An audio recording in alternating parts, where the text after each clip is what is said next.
My name is Reginald Demana. I am the CEO of Sanral. I think Sanral is synonymous with e-tolls. Yes. I'm glad that when I joined, the e-tolls had just been cancelled by the Minister of Finance in 2022. So we no longer have that. I joined Sanral in 2023. I always talk about my career in the sense of what I've been trained for, which is mining engineering. If we want to be rich, or if you want to be rich as a country, you need to build roads first. What does that mean? Yeah, I think it's really talking to infrastructure being important. In particular, transport infrastructure. And of course, the easiest and most common type of transport infrastructure would be roads. But the expression is used generally to say that for a country to develop economically and socially, you need a solid transport infrastructure. Now, let me give you a few examples around economic development led by infrastructure. Let's go back to 2010 World Cup. I was actually telling my student that 2010 World Cup, I was doing my MBA at Gibbs, and I did not watch South Africa play their first game. So don't complain when it's holiday and you're not. Okay. You are at school. It's good. It's a good thing. Yeah. It's a good thing. So think about that. The amount of infrastructure that was built in preparation for that. So the airports. Many of you may not remember that King Shaka Airport in Durban was not there. There used to be old Durban Airport in the south of Durban. And now the World Cup brought King Shaka Airport, which means we also had to expand the roads, the N2 roads. And that led to the entire massive development you see around Umhlanga. So that whole Umhlanga precinct that you see today, leading to Balito and further north, the Durban, also the Dube Trade Port, is a beneficiary of that road development and the airport, which then made it easier for people to fly into that part of the world. So it's connectivity, it's easier access, it's faster access, and therefore it makes development much easier. And by the way, if we bring in the global element of it, Durban now has flights that will take you straight to Dubai, for example. I don't know what other international destinations leave from King Shaka. So it also means that now suddenly you can do business anywhere from there. Yeah. You can move very quickly. It's very common. We fly into Durban in the morning, spend the whole day, and we fly back.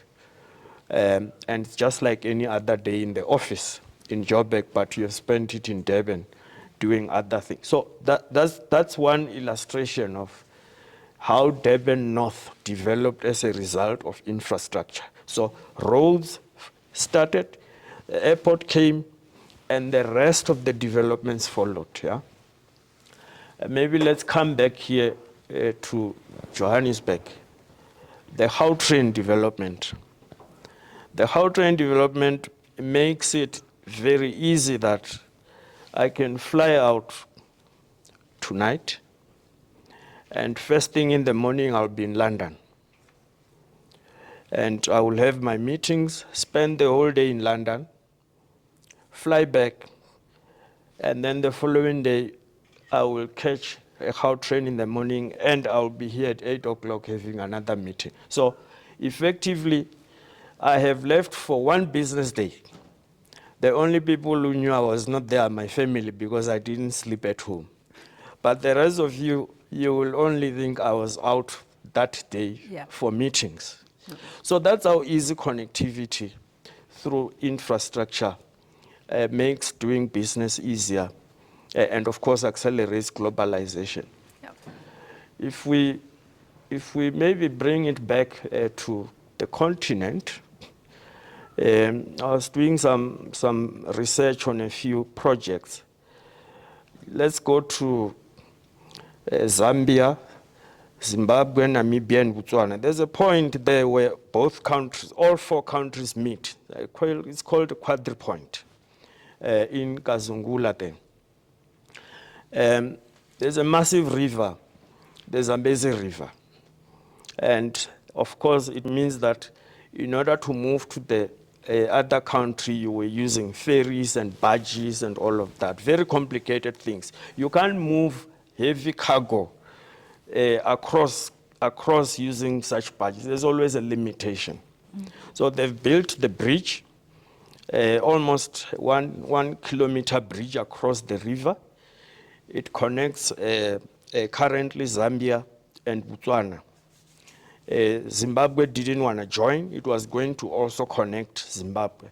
So suddenly you could move within minutes from all of these countries and connect and move cargo. So it's a road as well as a single lane rail on the bridge. So now you can imagine what it does with movement of cargo. I will give you the last example here in Mozambique. Many of you will know that to go to Maputo, you'll probably take N4 via Mpumalanga, Nelspruit, you cross there and you get. But Maputo, across to the other suburb of Katembe, you also used to take ferries there. So now they build a bridge called Katembe. That bridge also means it's easier to connect Katembe with Kosi Bay. Kosi Bay is the northern KZN, which means now suddenly you can move cargo from Durban Port, from Richards Bay Port, across Katembe into Maputo, instead of winding all the way up via the N4. So now suddenly the access and the movement of goods has been made much easier through the development of that infrastructure. And before that, it would have been very difficult. So that's really, I think, behind the Chinese proverb of, if you want to be rich, build roads first. But I think roads just make it easier because they're cheaper and I think the most common access of all the infrastructure. Yeah, no, I mean, that is very powerful. I think I will say if you want to be a global player, make sure that the transportation infrastructure, it is solid. And I think you touched on roads, of course, but even the flight situation is such a key enabler, especially for people like, I think us, we don't want to be on the ferry for long. I don't know how long does those ships take, but they take long. But I was sharing with the class that ships remain very critical for heavy cargoes, as you said, I mean, heavy merchandise, free flow of goods. But maybe just a step back. You are the CEO of Sanral. Obviously, you play a very important role when it comes to making sure that infrastructure in South Africa, it is robust, it enables free flow of goods and services. What does that mean? What does your role entail, maybe? Let's start there. Yeah, I think if you, the best way to illustrate the impact of Sanral in the SA context, potentially in the SADC context, because as you can imagine, South Africa is a gateway, is really a gateway into the continent for most countries and most companies. And of course, immediately after us is SADC. So the network we manage, the most well-known roads, the famous roads that you know. your National Road 1, N1 from Cape Town all the way to Beitbridge in Limpopo, for example. So that means you're connecting Cape Town to Zimbabwe. The Zimbabweans then take the same, I don't know whether they call it A1 or something. It then goes all the way to other countries, Zambia and further on, yeah? If you're in Cape Town, there's also another road, N7, which connects us to Namibia in Walvis Bay. So that's the west coast. The Namibians take that same N7 in their own country. They take it all the way to Angola. And that road, if you look at the African map on the west coast, will then be taken by other countries all the way to the top of the continent. Wow. So it's the west coast connection.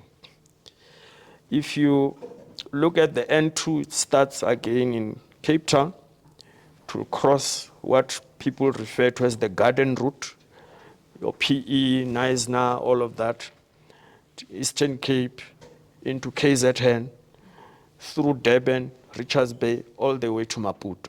So those are the roads we manage. And the N4, of course, connects us to Botswana and terminates in Maputo. Okay. So, but it looks like you will think that is a very big network of roads. It sounds big. But it's precisely because most of the traffic travel on it. So Sanral manages only 4% of South Africa's roads. 4%? 4%, maybe 4.4%. Who manages the rest? Provinces and municipalities.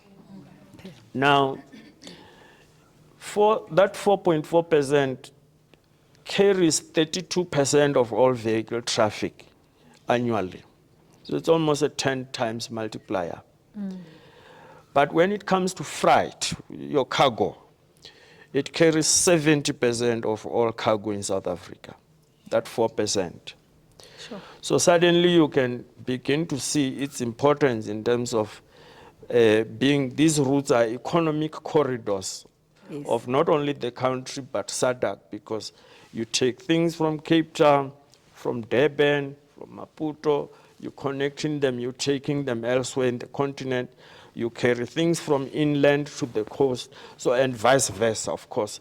South Africa is a heavy exporter of goods, mining goods, agriculture goods, fruits, all sorts of things. And you carry them through roads. Yeah. To get to their destination. And of course, you then import whatever you then import that you require in the country. So that's the sort of extent of the impact of the business that we manage. Yeah.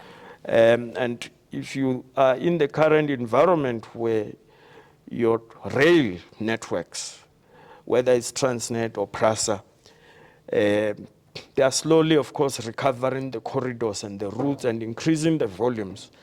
But there was a time when there was not much happening, such that on freight alone, roads carried 90% of all freight moving in the country, all freight.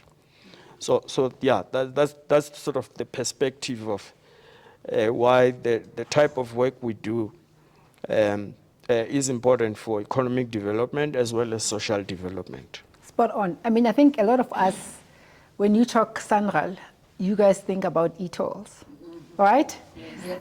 But if you go to the national budget, you will see that Sanral has been allocated really proper money, billions of rands to improve the road infrastructure in South Africa.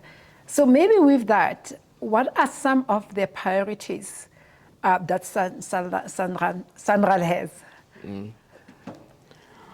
Yeah, key priorities. I know you've got lots, but yeah, maybe if you can share key ones with us. I think maybe for most people, just if you think about e-toll, we think about the fees that we paid or were meant to pay and all of that. But we also don't recognize the developmental impact, this thing where we say infrastructure is a catalyst for investment. We didn't have waterfall. So that all Woodmead waterfall network to Midrand is as a result of the developments that we made by expanding that route. That Allendale interchange, all those investments that make it easy for people to maneuver around Allendale and get into waterfall and all that, it's part of the benefits of road expansion. That's why you have waterfall today. Yeah. That whole route, all the other supporting routes that you find, moving into Kyalami and all of that, supporting the tolls those routes were developed so that if you didn't want to pay toll, you have alternative routes. Yeah? So you always have an option. Whenever you develop a toll road, you must have an option where those who don't want to pay it must also be in a good condition. So, but what it has led to is that whole development you now see there. If we didn't have e-toll expansion, we wouldn't have mainland. And that whole Pretoria East expansion is because of the interchanges that we developed, Rigel Avenue, Atterbury, Garsfontein, Linwood. So that whole loop, you wouldn't have the Zambezi side of it, which is now taking you further into the farmsteads out. And now people are moving towards the other side of Pretoria now. Before you know it, Pretoria will be reaching Mabopane and all of that. It's because of that network. Yeah. And it's not far-fetched because we have N4 developments. The so-called Bakwena Road, they are our partners. And because of that development, you now see suburbs that are now coming on the N4. Before you know it, I don't know, I've forgotten those suburbs between Mabopane and Pretoria, but that whole thing is now converging into just one massive suburb. Yeah?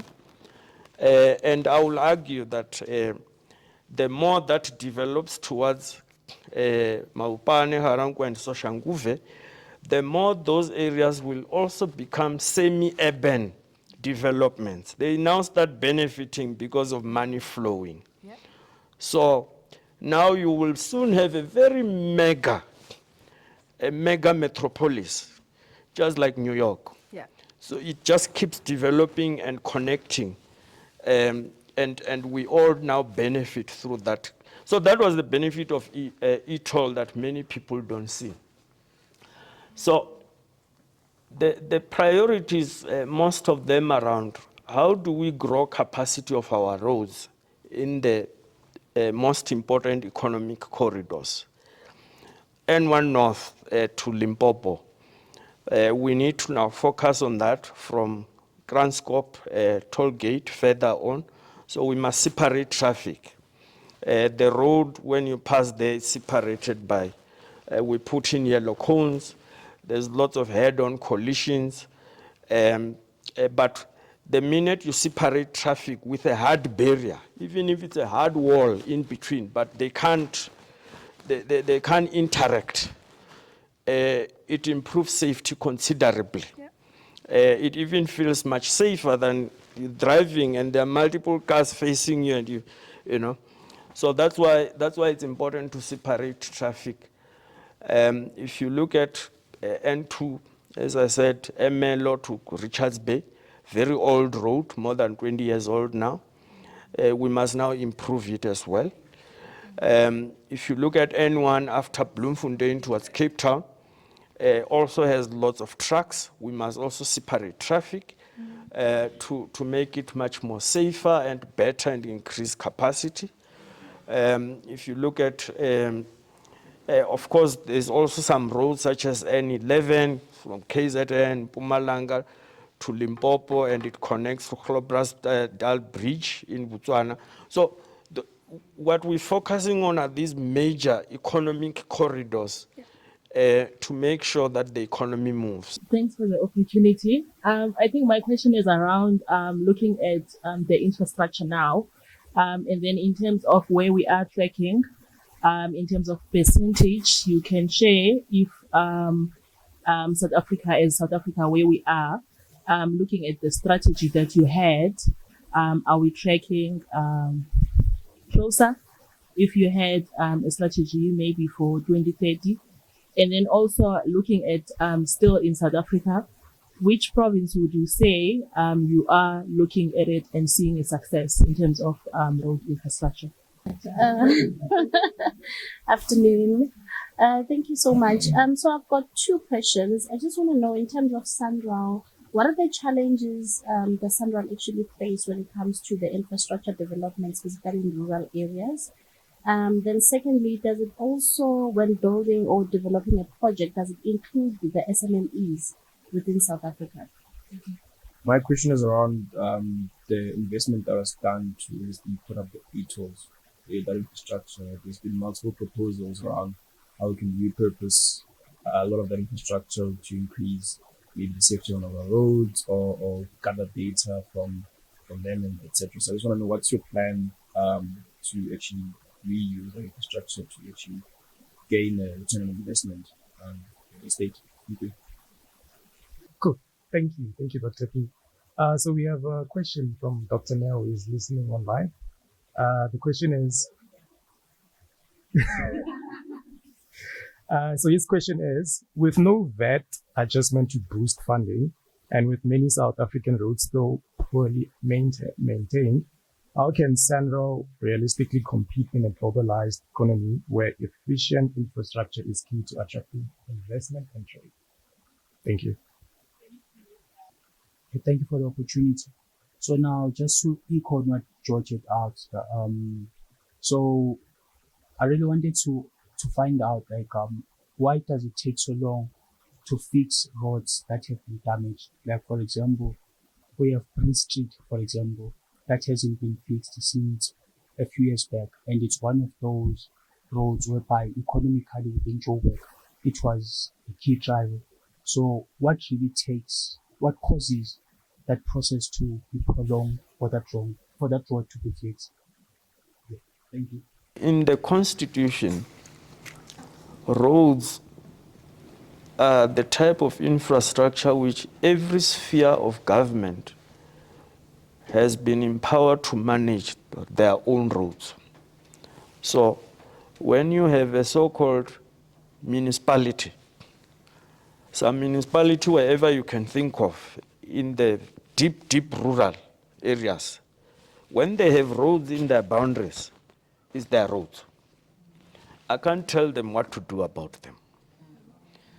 The minister cannot go and tell them fix the road. It's up to them. That's the Constitution. Yeah? The love constitution.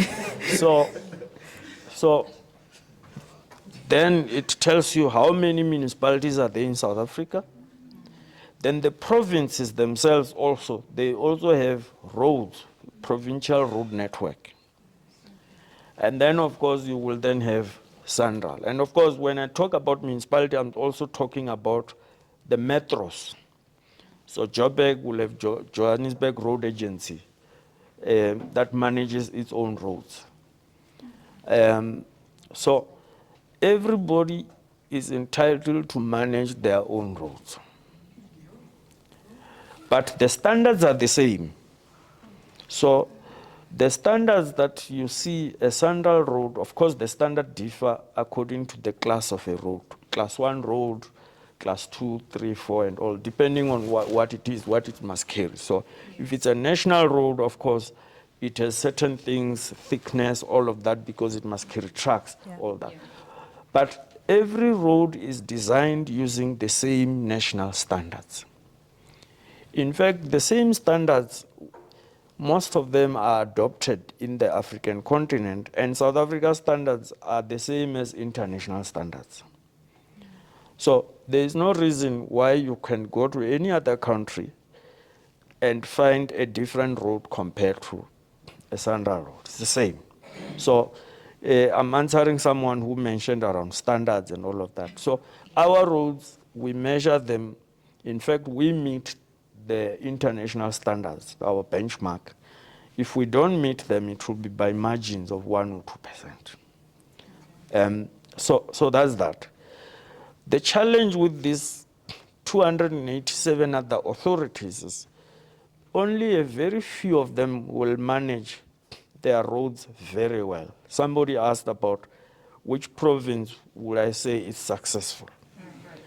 So if we were to rank provinces, the number one province is Western Cape. So that is why you will hardly see a difference if you were to get out of the airport or you go down the N1 all the way into the city, you take N2, most of the roads will just feel like they are all very good, seamless. Yeah.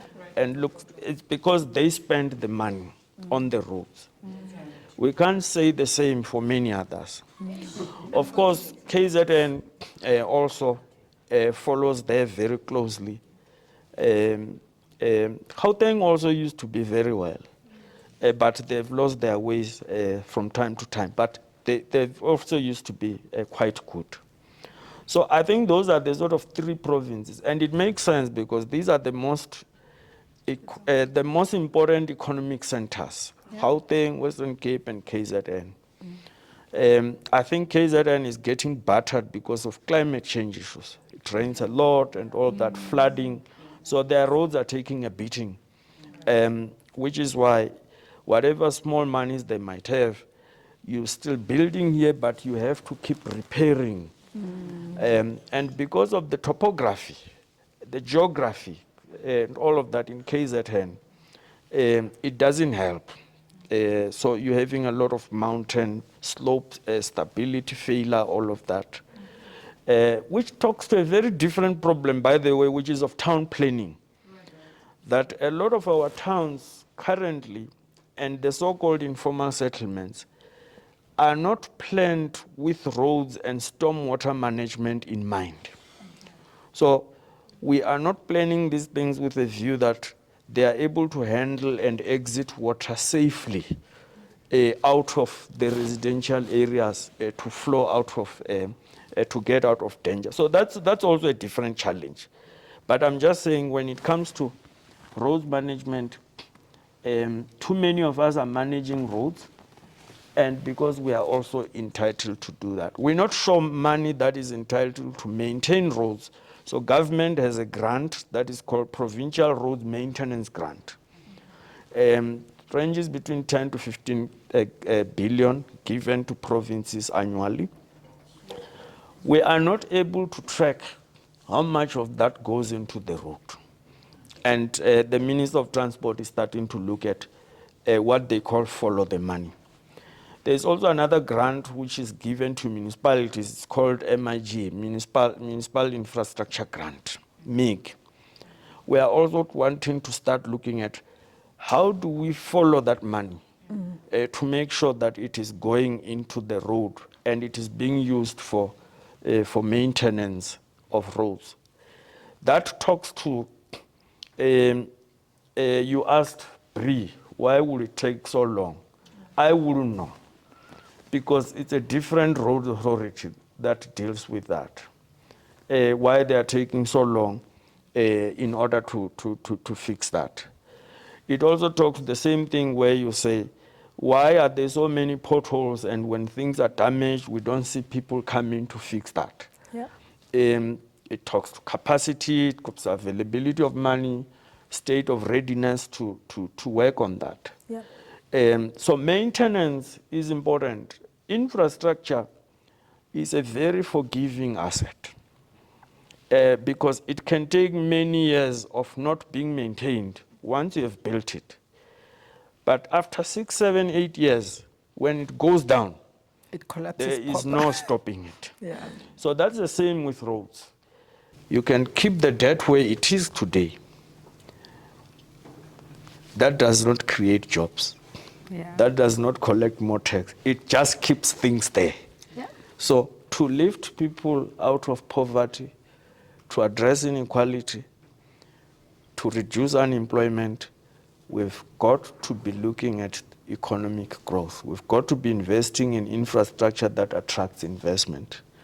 And really, so those are the things that as you grapple with your cause and all of that, and ideas around how to grow the economy, entrepreneurial ideas, how to create businesses, small business, and all of that become very important in my view. And I think gone are the days when you just needed to qualify and then you go get a job.